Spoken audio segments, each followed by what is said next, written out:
Olá, seja muito bem-vindo a mais uma aula do Sermão do Monte.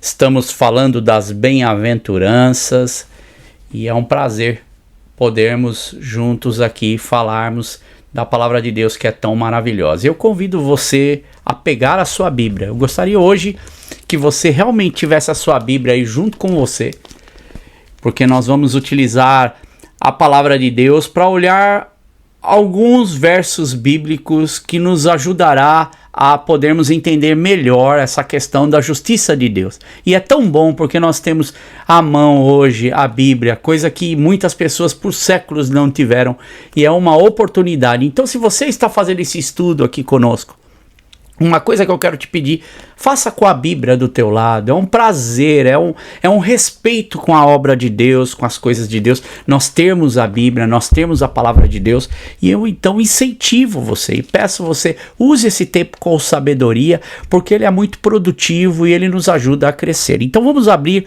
lá em Mateus, no capítulo 5, verso de número 6, e estamos falando da bem-aventurança que trata da justiça, de número 4, a bem-aventurança que fala sobre a fome e a sede de justiça, e essa fome e sede serão satisfeitas por Deus. E eu queria que você abrisse então Mateus 5, verso 6, junto comigo. Estamos tratando de justiça, que no grego ela traz dikaiosune, que é uma palavra de aprovação judicial, e que no Novo Testamento ela significa como a aprovação de Deus ou a aprovação judicial de Deus, ao qual se refere ao que é considerado reto, certo, correto pelo Senhor após o exame, após ser examinado, ou seja, ele é aprovado aos olhos de Deus. Então é esse significado dessa palavra justiça, aquele que é correto, certo, que é reto diante de Deus, é examinado por Deus, e Deus encontra nele essa justiça, essa aprovação. Vamos ler então.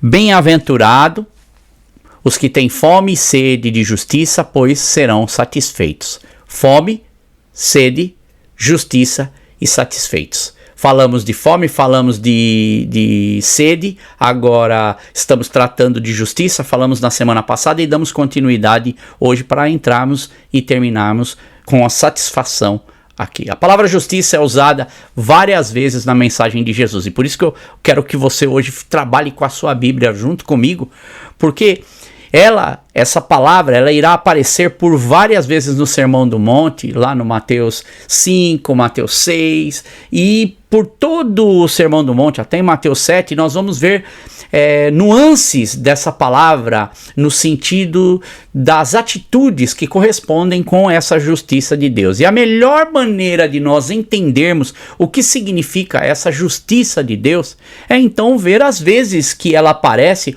ou que Jesus se utiliza dessa palavra nesse sermão. E portanto, nós vamos olhar a primeira vez que nós vamos ver no Sermão do Monte, já é aqui no verso de número 6 que nós lemos, que é: bem-aventurados que têm fome e sede de justiça, pois serão satisfeitos. Nessa versão que eu tenho aqui, diz: bem-aventurados que têm fome e sede de justiça, porque eles serão fartos. Então, ser farto, ser satisfeito, é o que ele acaba encontrando em Deus. Essa justiça nós estamos trabalhando e entendendo. Agora, vamos para a segunda vez que essa palavra ela aparece, que justiça aparece na palavra de Deus. Veja lá em Mateus, olha mais para baixo um pouquinho, dentro da própria bem-aventurança, no verso 10, que diz assim: bem-aventurados que sofrem perseguição por causa da justiça, porque deles é o reino dos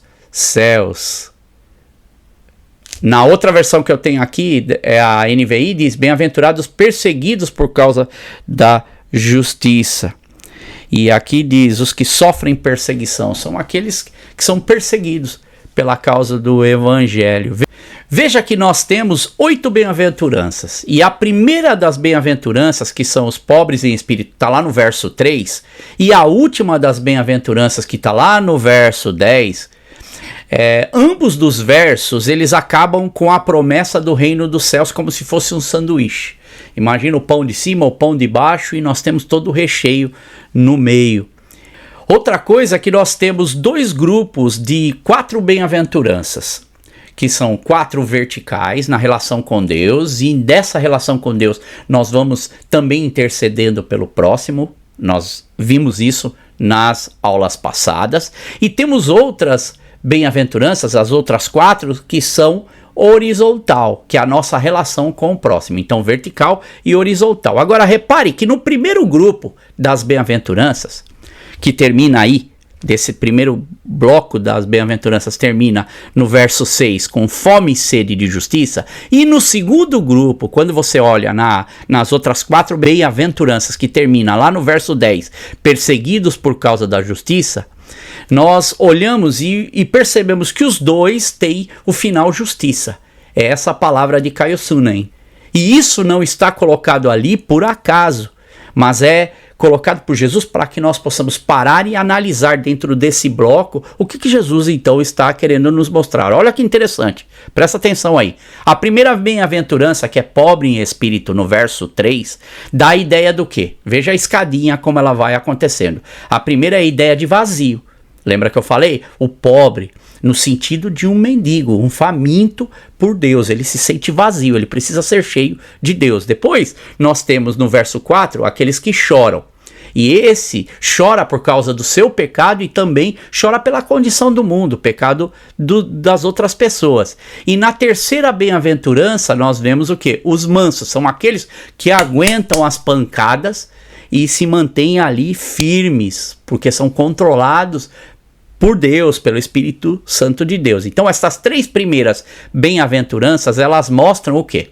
O estado de uma pessoa que se dobra à vontade de Deus, ela está vazia de si e ela vai buscar em Deus, e ela é cheia de Deus, e portanto ela vai começando a formar esse primeiro bloco, e ela vai então se dobrando à pessoa de Deus. E daí vem o verso 6, na última dessas primeiras 4 bem-aventuranças, e mostra que essa fome e desejo daquele que então se considera vazio, ele vai e busca ser saciado e cheio por Deus. É uma busca dessa justiça de Deus, que só pode ser preenchido por Deus. Como eu falei em outras aulas também, aqui é um recap das outras aulas, que nós estamos vendo o quê? Que esse ser humano, eu, você, nós fomos criados com esse buraco dentro de nós, esse vácuo dentro de nós, que só pode ser preenchido por Deus. Agora, nas próximas bem-aventuranças, que nós vamos continuar estudando, elas mostram que esse desejo, ele está sendo saciado. Olha como já muda na percepção, ou como Jesus ele vai crescendo à medida que ele vai dando cada uma das bem-aventuranças. E isso vai sendo saciado de certa forma. E esse desejo, você vai ver nas próximas aulas como é interessante esse ser saciado. Não é uma coisa de uma vez só e acabou, mas é algo que é continuamente. E veja agora que essa pessoa, esse bem-aventurado, ele que vai sendo saciado, ele transborda porque ele vai alcançando essa recompensa de Deus. Veja no verso 7. Bem-aventurados misericordiosos, pois obterão misericórdia. Depois, verso 8. Bem-aventurados puros de coração, pois verão a Deus. Depois, bem-aventurados os pacificadores, pois serão chamados filhos de Deus. Está acompanhando? Está vendo aí na sua Bíblia? Veja o verso 7, verso 8 e verso 9. Essa recompensa acontecendo para cada um deles. Agora, qual que é o resultado de tudo isso, de andarmos dessa forma? O resultado, Jesus diz no verso 10, que nós seremos perseguidos por causa da prática da justiça. E aqui entra um fator muito interessante que às vezes nós não falamos. No verso 10 diz, bem-aventurados perseguidos por causa da justiça, pois deles é o reino dos céus. E na sequência, você vai perceber que no verso 11 e verso 12 aí das bem-aventuranças, é uma continuidade desse verso 10, dessa justiça e dessa perseguição, porque ele vai dando uma reafirmação em tudo isso, dessa bem-aventurança, que é aquele que é perseguido por causa da justiça. E ele diz no verso 11 de Mateus 5, bem-aventurados serão vocês quando por minha causa os insultarem, perseguirem e levantarem todo tipo de calúnia contra vocês. Alegrem-se e regozijem-se, porque grande é a recompensa de vocês nos céus, pois da mesma forma perseguiram os profetas que vieram antes de vocês. Tentar viver isso no mundo de hoje que nós estamos vivendo, ir para o mundo lá fora, é um desafio. Pois o mundo ele não aguenta pessoas desse tipo. Eles podem até conviver por um tempo, mas eles não conseguem conviver muito sem ter atrito. E é isso que Jesus está ensinando, porque os seus discípulos eles teriam que enfrentar esse mundo e teriam muitos desafios nisso, porque é uma afronta a condição do mundo atual. As pessoas elas são confrontadas à medida que um cristão ele vai revelando a luz.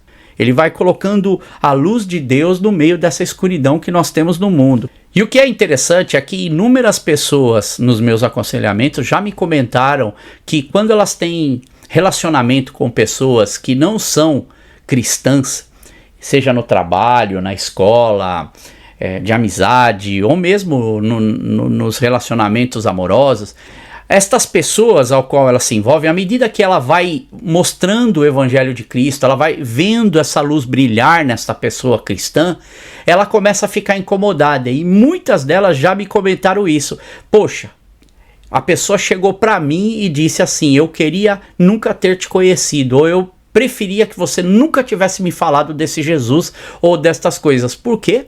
Na maioria é que elas se sentiam incomodadas por causa do Evangelho que confronta. Então a postura do cristão, o Espírito Santo, ele confronta. E aí nós já olhamos e muitas pessoas falam para mim assim, poxa, isso é ruim, né? Porque acabei perdendo um amigo, ou foi mal, ou acabei perdendo uma amizade e a coisa não rodou como eu esperava. Só que quando eu olho para isso, isso não é mal até. Porque é exatamente o que a palavra de Deus ela faz, ela confronta. E aqui a pessoa de certa forma já está vivendo essa justiça aqui de Deus na sua vida. O cristão está vivendo isso, essa perseguição que acontece de perder às vezes uma amizade, alguém. Porém, se essa pessoa ela teve essa questão no seu coração, isso mexeu com ela de alguma forma, ao ponto dela dizer, eu não queria nem ter, era preferível que eu nem soubesse disso, o que acontece é que a semente está ali plantada, não é de todo mal, pelo contrário, a semente de Deus há de germinar, ela está plantada ali e já causou um reboliço na vida da pessoa que ela se sente incomodada. Portanto, a justiça é viver uma vida que transborda a misericórdia para o próximo.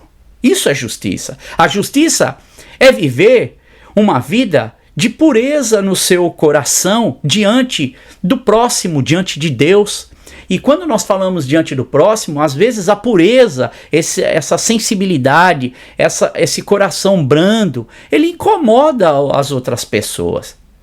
As pessoas que vivem a justiça, por exemplo, na questão da paz, viver essa paz, ser um pacificador. Esta pessoa é um instrumento de Deus, mas ao mesmo tempo incomoda muitas pessoas. Porque existem sim pessoas que elas acabam não tendo controle de si, e elas se estressam por qualquer coisa e querem soltar qualquer coisa, ficam coçando, sabe quando a língua fica coçando para falar? E aí ela se depara com uma pessoa que é pacífica, uma pessoa que tem o controle do Espírito Santo de Deus, que se controla, essa pessoa ali incomoda. Às vezes fica toda desconcertada diante disso. Então, de certa forma, essa justiça ela acaba sofrendo uma perseguição, ora mais forte, ora mais tranquila. Mas acaba sempre acontecendo, de uma maneira ou de outra, este tipo de perseguição, esse tipo de confronto que acontece por causa do Evangelho de Cristo, da luz que brilha no meio da escuridão. Isso sempre vai haver. A justiça para Jesus aqui, então, é toda essa lista.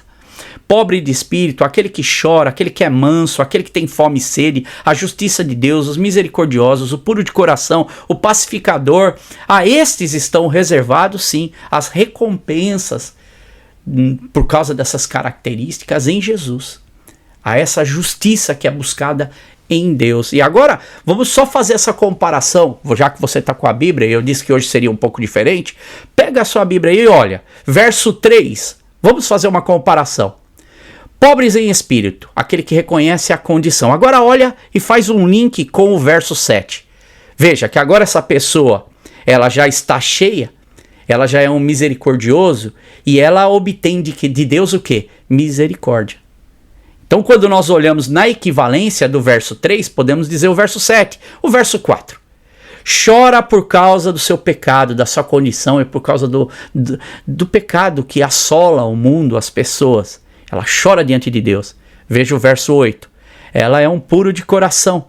E a Bíblia diz que esses puros de coração, eles verão a Deus. Ela é pura de coração porque ela não tem nada que aprende. Até de orar, por exemplo, chorar pela vida alheia, pelo próximo. Então ela tem um coração que é puro diante de Deus.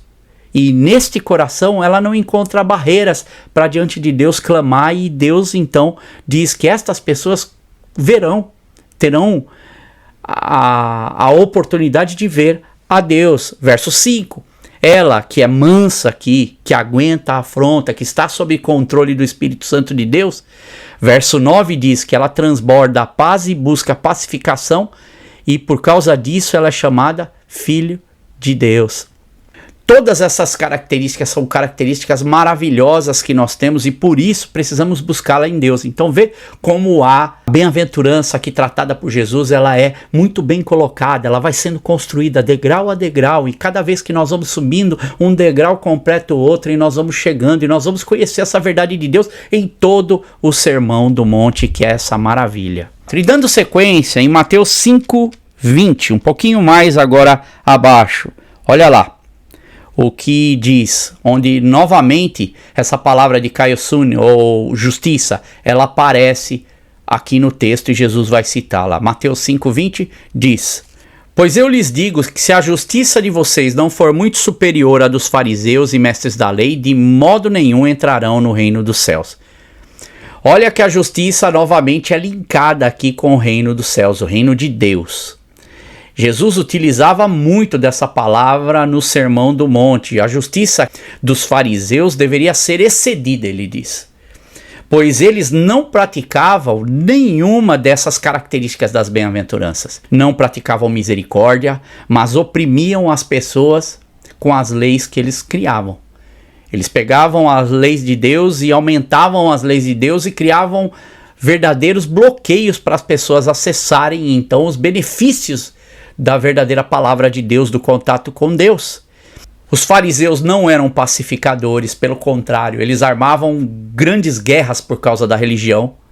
Não eram humildes, não eram mansos, controlados pelo Espírito Santo de Deus, pelo contrário, eles acabavam atuando contra a própria obra de Deus na libertação do povo. O povo era preso nessa época, infelizmente, por causa da concepção da religião deles. Eles não eram humildes e nem puros de coração. E esses religiosos eram como hipócritas. É a palavra que muitas das vezes nós vamos ver Jesus usando para definir quem eles eram. Eles agiam com hipocrisia. Eles eram hipócritas, como eu já disse, eles usavam máscaras. Máscara é aquele que interpretava na época dos teatros da Grécia. Então eram aqueles atores e atrizes que usavam aquela máscara na frente e o ator mesmo estava por detrás e ele fazia um personagem. E Jesus mostra que essa palavra aqui, ela tem grande referência com essa atuação na religião deles. Eles não praticavam a justiça verdadeira, eles eram atores da fé. Por causa da dureza do seu coração, eles acabavam caindo o quê? Na adoração de si mesmos. No final, tudo voltava para eles. Eles não faziam para Deus, a desculpa era fazer para Deus, mas eles faziam, no fundo, era para si, para sua religiosidade. E quando olhamos mais para frente, vai lá para Mateus agora, capítulo 6. Mais uma vez essa palavra vai aparecer e ela vai começar a se expandir. A palavra justiça aparece aqui em Mateus e ele diz assim, verso 1. Tenham cuidado de não praticar suas obras de justiça diante dos outros para serem vistos por eles. Se fizerem isso, vocês não terão nenhuma recompensa do Pai Celestial. Os religiosos praticavam uma justiça que era uma exposição das suas próprias virtudes. Eu costumo dizer que é uma vitrine numa loja de horrores. E para serem vistos pelos outros, para eles terem aplausos, reconhecimento, eles faziam de tudo. E Jesus vai alertar por várias vezes, inclusive no Sermão do Monte. Nós vamos estar vendo isso mais profundamente, mas aqui para nós entendermos essa palavra justiça, qual era a justiça que eles estavam buscando e a qual Jesus se refere aqui para não praticarmos esse tipo de justiça. Ele alerta os seus discípulos de que essas obras da qual estes homens faziam não receberiam nenhuma recompensa de Deus. Irmãos, nós cristãos queremos buscar e fazer a vontade de Deus, e essas recompensas são coisas naturais que acontecem daquele que serve a Deus. E é interessante que quando a gente fala dessa vitrine de horrores, hoje no mundo que nós vivemos, ela aparece em todo canto. Basta você clicar o mouse, se você for num vídeo de aberrações que de repente são postadas na internet, daquilo que acontece dentro das igrejas, infelizmente é lamentável. Ou você ri ou você chora. Outro dia eu ouvi um pastor falando na internet, ele estava numa igreja enorme, muita gente ali na igreja, e ele estava pregando, e ele falou assim: olha, Deus fala comigo diretamente. Eu não preciso ficar aí gastando horas estudando, ficando vendo a palavra de Deus, porque Deus, ele fala comigo diretamente. Então quando eu estou vindo para o culto, olha o absurdo. Eu estou indo para o culto, na hora de eu chegar no culto, Deus me dá aqui, ó. Deus, é como se ele abrisse a Bíblia para mim pregar.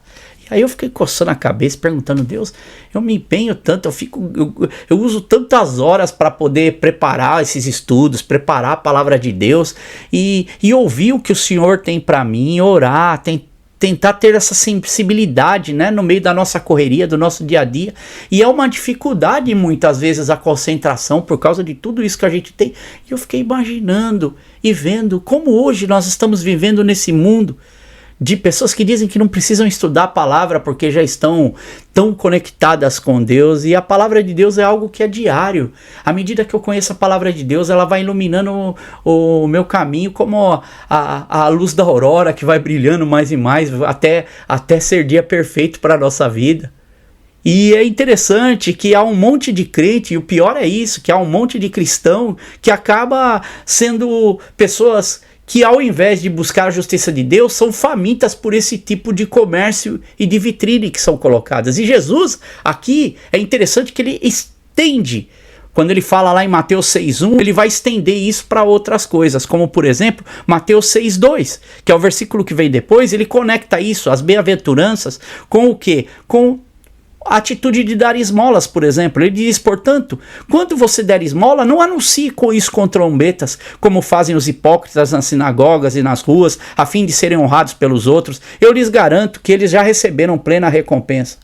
E na questão da oração também, Jesus estende a quem é bem-aventurado a forma que ele deve orar. Quando ele diz lá em Mateus, no capítulo 6, verso 5, ele diz assim: e quando vocês orarem, não sejam como os hipócritas.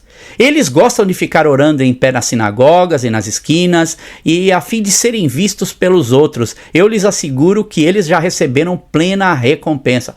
Tanto para a questão das esmolas, tanto para a questão aqui da oração. Deus fala, eles já estão encontrando a recompensa deles. Ele tem pessoa para aplaudir, ver a santidade deles, eles orando. Infelizmente, como tem hoje, parece que quando olhamos para a palavra de Deus, os ecos dessa palavra, ela vem e ela se transpõe pelas décadas, pelos séculos, e chega até nós hoje.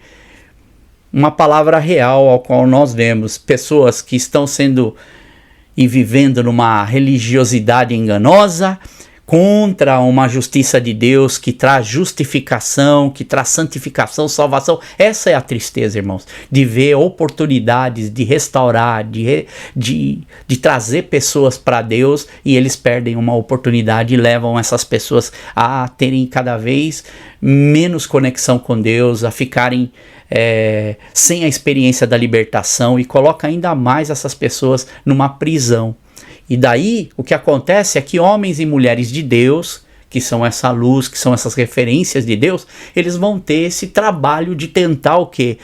Trazer essa desintoxicação que já estão nestas vidas por causa de dessa porcaria que vai entrando, infelizmente, na vida das pessoas. E Mateus 6,33, que é um verso super conhecido também, Mais uma vez essa palavra ela aparece. Olha o que diz: busquem, pois, em primeiro lugar o reino de Deus e a sua justiça, e todas essas coisas lhes serão acrescentadas. Um verso todo mundo conhece, porém o entendimento é até errado, porque eles acham que todas essas coisas, ou tudo aquilo que eles têm como que Deus tem, que vão ser acrescentadas, não passam por essa justiça de Deus, infelizmente. E nas minhas leituras eu me deparei com uma frase, uma citação maravilhosa de Martinho Lutero sobre essa passagem, sobre essas bem-aventuranças, inclusive sobre essa forma de Jesus colocar isso para os seus discípulos. Olha o que Martinho Lutero falou, presta atenção. O comando para você na bem-aventurança não é rastejar para um canto ou para o deserto, mas correr para fora e oferecer suas mãos e seus pés e todo o seu corpo e dar o que você tem e pode fazer. O que é exigido de você é uma fome e sede por relacionamentos corretos, que nunca podem ser refreados, interrompidos ou saciados. Se você não pode tornar o mundo completamente piedoso, então faça o que puder. Faça aquilo que está à sua disposição para fazer. E quando ele diz aqui que esses relacionamentos corretos com Deus, eles acabam não sendo totalmente saciados, é porque a gente sempre tem esse gostinho de querer mais, não porque é ruim, mas porque é bom, mas porque quando nos sacia nós não queremos sair disso, e nós vamos estar vendo isso mais para frente, como eu tenho falado. E foi como eu disse naquele exemplo que eu dei de Mateus, lá naquele jovem rico quando procura Jesus, lembra na aula passada, em que esse jovem chega para Jesus querendo esse acesso ao reino de Deus, herdar a vida eterna, e aí Jesus fala para ele que ele, no final, quando ele está falando com Jesus, Jesus chega para ele e no teste diz para ele: então vende tudo que você tem, dá aos pobres, se iguala aos pobres, faça o seu melhor. E aquele jovem, a Bíblia diz que ele acaba saindo triste, infelizmente, porque ele não tem esse coração, ele não quer fazer isso. E aqui Martinho Lutero, nessa citação, ele enfatiza o foco externo do evangelho tão bem, que temos a tendência, infelizmente, todas as vezes, de internalizar muito isso, privatizar as coisas de Deus para nós, e daí o cristianismo se torna um cristianismo para mim, sobre mim, e Deus é o meu relacionamento somente com Deus. E aqui nas bem-aventuranças Jesus vai estendendo isso de uma forma tão linda, e Lutero nos ajuda a ver que nessas palavras de Jesus não são apenas sobre os nossos eus privados, sobre myself, sobre mim mesmo, mas é uma justiça de Deus, ao qual eu falei, a justiça ao qual Deus chamou o povo dele, lembra? Justiça legal, moral, a justiça social. Deus chamou o povo de Israel para ser um povo diferente dos outros, para trazer libertação, para ajudar o pobre, o órfão, o forasteiro, a viúva. E que coisa linda quando nós podemos ser assim, ter essa condição maravilhosa de Deus, porque o que nós fazemos? Nós tornamos essa criação de Deus numa obra-prima. Uma obra-prima de Deus na possibilidade daquilo que Deus quer fazer com esse mundo, com as pessoas. Então nós devemos ter sim essa fome e sede de Deus, porque um dia toda essa criação de Deus funcionará de tal forma que ela trará sim glória e trará honra ao Criador, a Deus. E nós devemos trabalhar para esse fim enquanto aguardamos o retorno do nosso Salvador, que virá em glória. Louvado seja Deus. E em Isaías, no capítulo 11, versos de 1 a 4, diz: um ramo surgirá do tronco de Jessé, e das suas raízes brotará um renovo.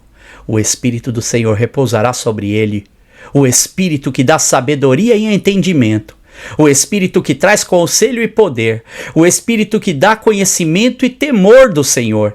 E ele se inspirará no temor do Senhor, não julgará pela aparência, nem decidirá com base no que ouviu, mas com retidão julgará os necessitados, com justiça tomará decisões em favor dos pobres.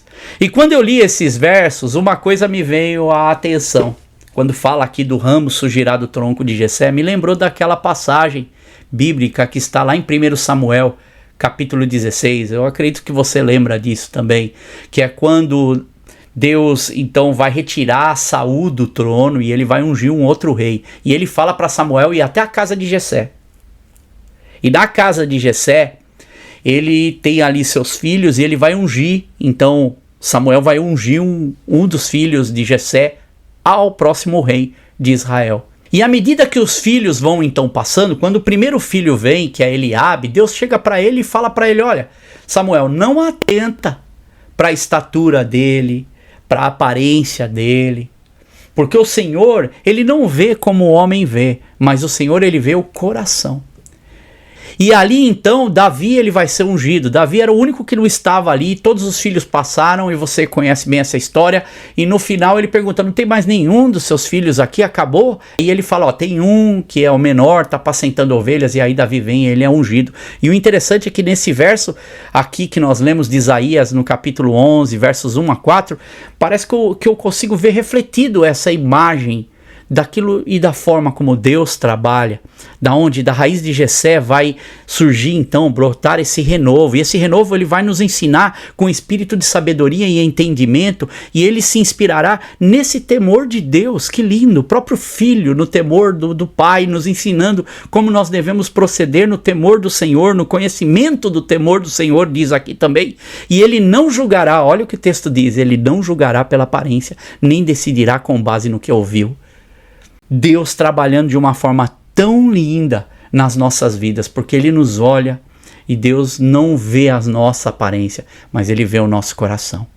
Deus, Ele vê o nosso desejo. Então, irmãos, nós devemos continuar firmes, porque não há maior segredo do progresso na vida de um cristão do que o apetite espiritual saudável e vigoroso, aquela fome e sede por justiça verdadeira de Deus, aonde repetidamente as escrituras aqui, elas dirigem essas promessas de Deus a esses que são famintos, que têm sede desse Deus aqui. Salmo 107, verso 9 diz o seguinte: porque ele sacia o sedento e satisfaz plenamente o faminto. Lutemos por aquela justiça pessoal que ama e obedece a Deus e serve e perdoa as pessoas. Ela começa no meu coração, mas ela se estende ao próximo, por aquele relacionamento correto com Deus, e em que todo medo e distanciamento se transformam em confiança em Deus.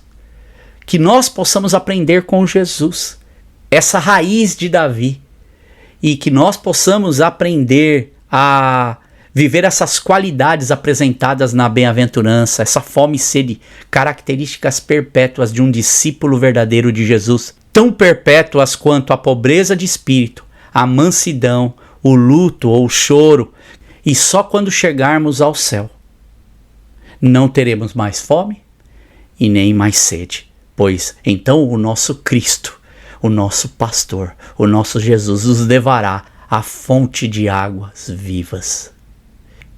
Irmãos, com Jesus nós não ficaremos desapontados. Por mais difícil que seja a nossa situação, o nosso dia a dia, que nós possamos nos empenhar em aprender essa justiça de Deus. E por aqui eu me despeço, agradecendo a Deus por esse tempo que tem sido de grande proveito, e que você possa estar aproveitando esse tempo, agradecendo a Deus por tanta informação que vai sendo colocada e vai nos abrindo os horizontes. Podemos então olhar com uma perspectiva diferente e vai nos ajudar também quando entrarmos na continuação do Sermão do Monte.